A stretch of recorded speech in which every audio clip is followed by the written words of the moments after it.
kirki. Abu Idris muka murna, ciyaman ɗin gawa gaba ɗayan mu muna murna. Roƙon da muke yi talla sarki Allah ta ya karɓo.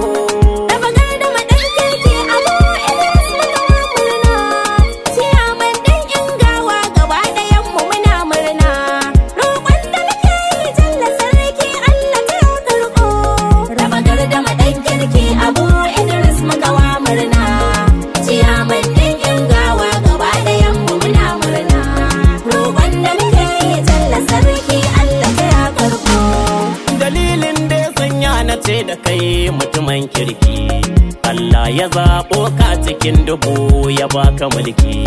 Duk dattijawan sun sha jinin jikinsu da mamaki, ko ranar zaɓe wallahi kai na kan yi wa maki. Basu mamaki karamar hukumar Ingawa zubo aiki, ni ina da tabbas akan ka zama ingarman doki. Ko sun bata za ka yo gyara cikin wannan mulki, mu muna da garanti kanka oduwa Allah ta karko.